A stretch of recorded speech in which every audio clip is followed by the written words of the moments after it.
The Lord be with you. A reading from the Holy Gospel according to Matthew. Jesus exclaimed, I bless you, Father, Lord of heaven and of earth, for hiding these things from the learned and the clever and revealing them to mere children. Yes, Father, for that is what it pleased you to do. Everything has been entrusted to me by my Father. And no one knows the Son except the Father, just as no one knows the Father except the Son, and those to whom the Son chooses to reveal him. Come to me, all you who labor and are overburdened, and I will give you rest. Shoulder my yoke and learn from me, for I am gentle and humble in heart, and you will find rest for your souls. Yes, my yoke is easy and my burden light.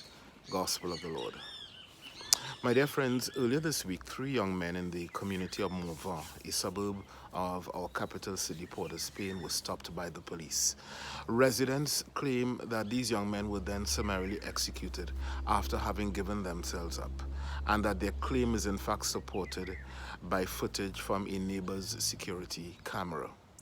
Not long after the incident, the streets in and around the capital city exploded into anger, being blocked at various places by flaming barricades, and it took most of the day for the Trinidad and Tobago Police Service to restore order and calm.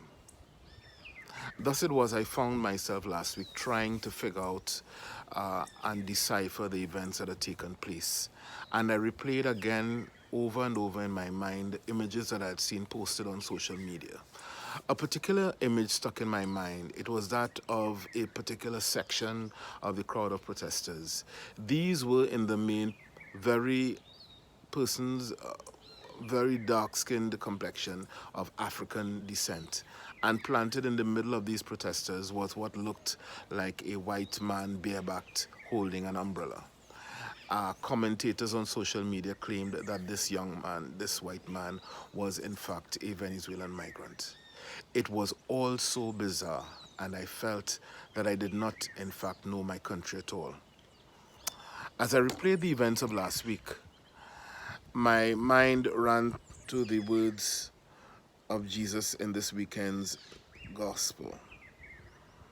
I bless you, Father, Lord of heaven and of earth, for hiding these things from the learned and the clever and revealing them to mere children.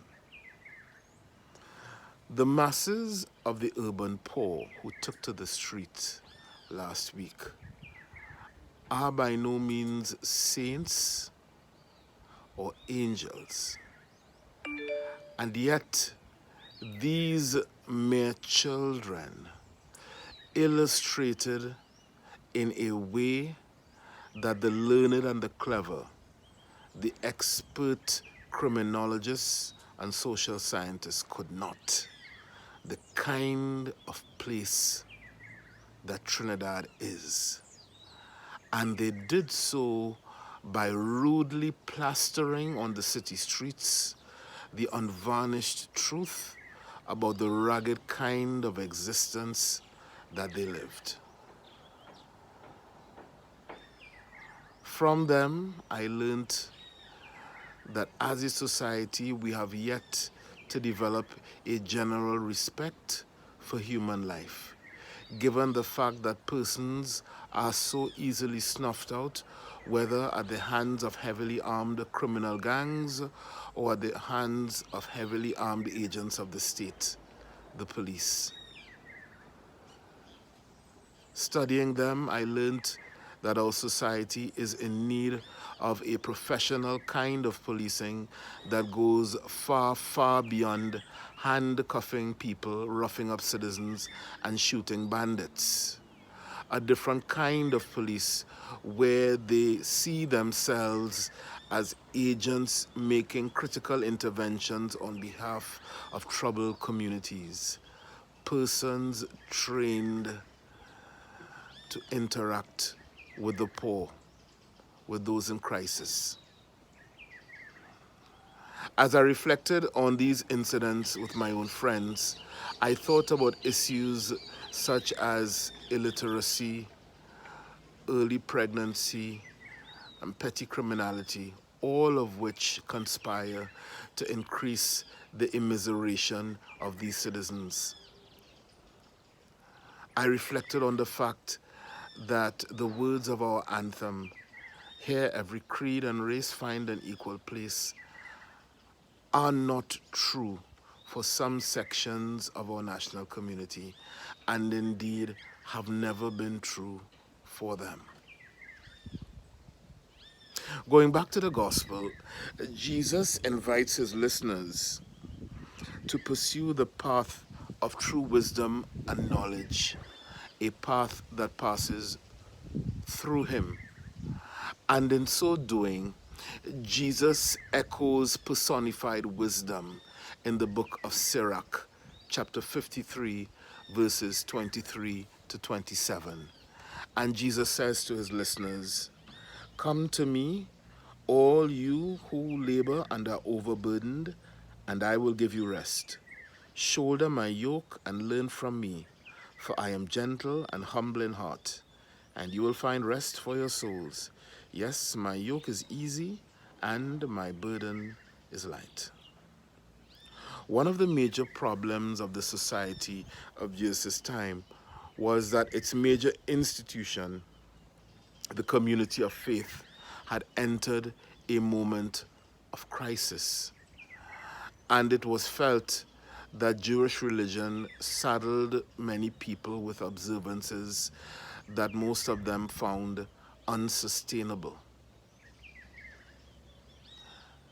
In the face of this crisis, Jesus holds up his own teaching, his own yoke, his own burden. And his own burden, his sweet yoke, his simple command of love was far more potentially transformative than all the halakha, or religious observances, of persons such as the scribes, the Pharisees, and the Jewish priests. "Come to me, all you who labor and are overburdened, and I will give you rest."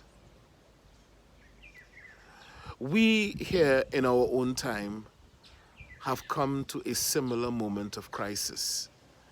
And our major social institutions, it seems, have failed people. And they have failed people such as the citizens who rioted in the streets of our nation's capital last week. Religious bodies, the educational establishment, the national security system, local government. All of these institutions, in one way or the other, have failed the people. And so, as in the time of Jesus, we have an urgent need to diligently seek wisdom. As I reflected further on the issue, I am reminded that in West Indian tradition, wisdom was often conveyed in the form of stories, especially Nancy stories with their roots in West Africa. And I asked myself that perhaps what might be needed in the face of these multiple crises, in the face of the perpetual failure of our major social institutions, is a prolonged period of listening to the stories, the wisdom of the mere children, the wisdom of persons who live in places with names like Selots and Laventil and Morvan and George and Nelson Streets in Port of Spain. In them, I think, we will find nuggets of wisdom, and we will find out firsthand from people who live there what works and what does not work for them. Wisdom can also come through the process of experimentation, through the process of trial and error. At the height of the Great Depression in 1932, Franklin Delano Roosevelt, the World War II President of the United States, gave a famous address at the Oglethorpe College in Georgia, in which he rallied his countrymen. And I think his words in that address find deep resonance in our current climate. And I'd like to read some of them for you. He says, "This country needs, and unless I mistake its temper, the country demands bold, persistent experimentation. It is common sense to take a method and try it. If it fails, admit it frankly and try another. But above all, try something." Historians comment that this was in fact the spirit at the heart of what later came to be known as the New Deal in the United States, the series of social and economic measures that lifted the masses of the American poor out of the economic doldrums in which they had been languishing.